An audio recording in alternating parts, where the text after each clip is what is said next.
क्या आप भी जी इंडेक्स को मास्टर करना चाहते हैं? इस वीडियो में तमाम चीज़ों को डिस्कस करेंगे और एंड पर कॉमन मिस्टेक्स देखेंगे जो काफ़ी लोग करते हैं इसको स्टार्ट करते हुए। हाय एवरीवन, मेरा नाम साद है from lazy programming with Saad. Z index काफ़ी लोगों को कंफ्यूज करता है when they are first starting out with CSS, लेकिन with the right tips and strategies आप भी इसको आसानी से सीख जाएंगे और हम इसकी प्रैक्टिस करेंगे इस वीडियो में विद रियल वर्ल्ड एग्जाम्पल्स। कोई इशू आया तो कॉमेंट में मुझे ज़रूर बताइएगा, I will help you out. अब शुरू करते हैं वीडियो को। जब भी हम अपने एलिमेंट्स को नॉर्मल पोजीशन करते हैं ऑन आवर वेब पेज, हम उसे एक्स एक्सिस यानी लेफ्ट टू राइट और वाई एक्सिस यानी टॉप टू बॉटम प्लेस करते हैं। लेकिन कुछ ऐसी सिचुएशंस आती हैं जिधर हमें अपने एलिमेंट्स को जेड एक्सिस पर भी पोजीशन करना पड़ता है और उसे हम आसानी से कर सकते हैं with the CSS property called Z index.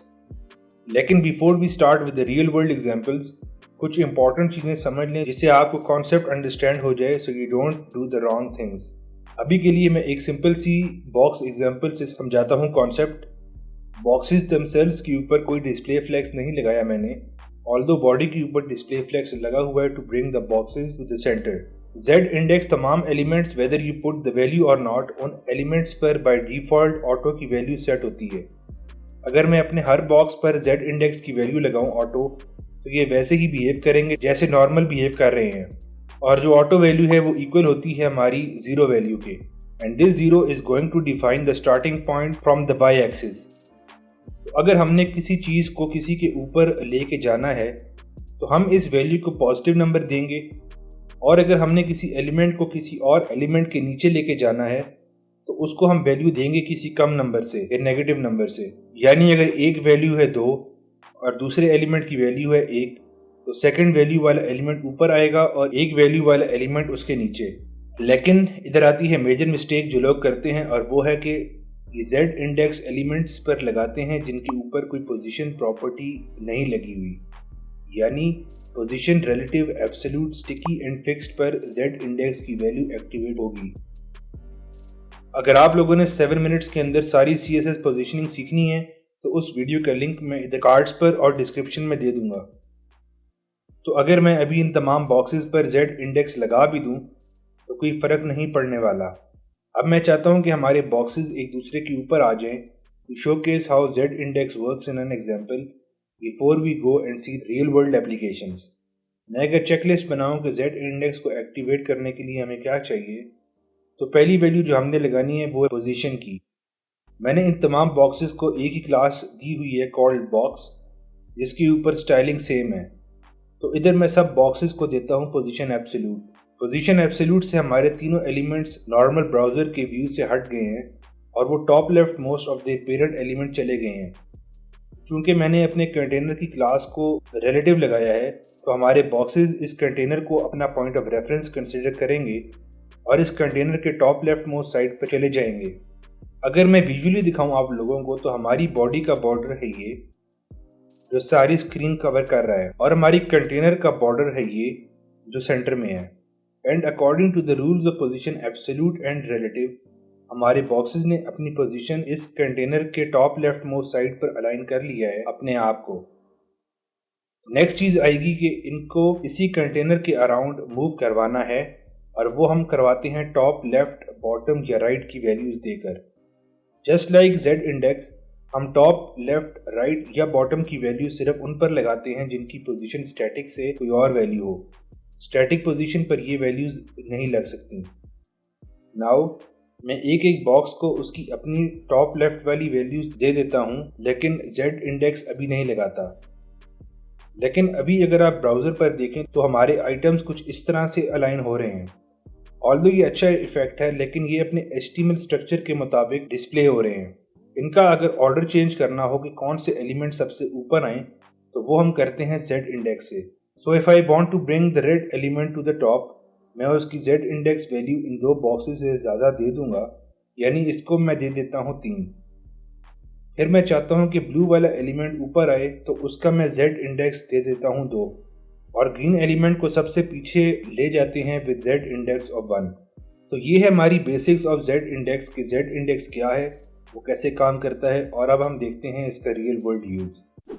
सबसे पहले यूज़ है इसका जब हमने कोई ड्रॉप डाउन मेन्यू क्रिएट करना हो विद CSS एंड हवर इफेक्ट, तो ये उधर हम यूज़ करते हैं ताकि drop down menu easily display हो सके on top of other elements.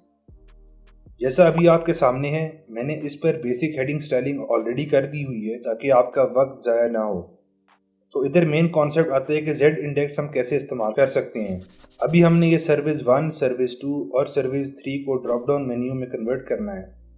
तो सबसे पहले हम इस पर पोजीशन एब्सोल्यूट लगाएंगे ताकि हमें बाकी एलिमेंट्स के ऊपर डिस्प्ले करवाने में आसानी हो।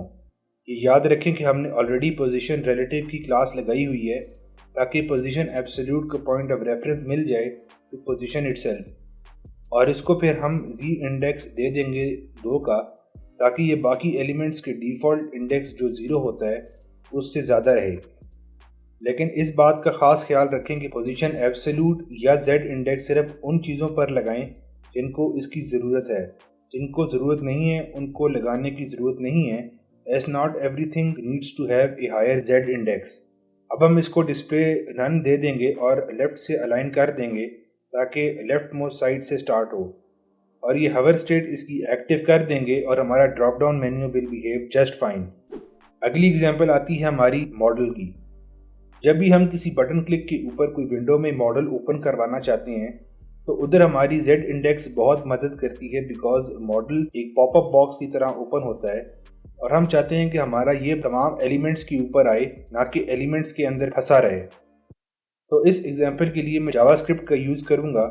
अभी जावास्क्रिप्ट कवर तो नहीं की हमने चैनल पर, लेकिन बटन क्लिक के लिए ज़रूरी है कि जावास्क्रिप्ट का हम इस्तेमाल करें। JavaScript is not the main concern, Z index को समझें अभी।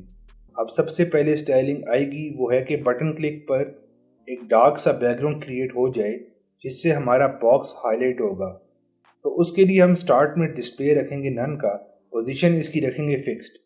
ये स्टार्ट होगा टॉप 0 और लेफ्ट 0 से, और हम चाहते हैं कि विड्थ और हाइट ये पूरी कवर करे, तो हम विड्थ और हाइट की वैल्यू 100% दे देंगे। बैकग्राउंड कलर हमने कम्प्लीटली डार्क नहीं करना, ऐसे हमारे पिछले एलिमेंट्स फिर दिखाई नहीं देंगे। तो हम RGBA की वैल्यू यूज़ करेंगे ताकि हम ओपेसिटी भी कंट्रोल कर सकें कलर की। तो हम RGBA के साथ ब्लैक कलर यूज़ करेंगे और ओपेसिटी दे देंगे इसकी 0.5 यानी 50%। हमने इसको बाकी एलिमेंट्स से ऊपर रखना है, तो इधर लगेगा हमारा Z इंडेक्स ऑफ 3। अब चूंकि हमारा मॉडल इसको अपना पॉइंट ऑफ रेफरेंस कंसिडर करेगा, तो हम इधर उस मॉडल के लिए सिर्फ पोजीशन एब्सोल्यूट लगाएंगे और उसको स्टाइलिंग दे देंगे। तो अब अगर मैं दोबारा बटन को क्लिक करूं तो मेरा मॉडल इजीली ओपन हो जाएगा, जैसा अभी आप देख रहे हैं। ये थी हमारी complete explanation on Z index. वो क्या है, उसे कैसे यूज़ करते हैं, and 2 real world examples in the fastest time possible. अगर इसी तरह के फास्ट पेस ट्यूटोरियल्स आपको अच्छे लगते हैं तो do consider subscribing to the channel and hit that notification icon. Like the video if you found it helpful and comment your thoughts down below.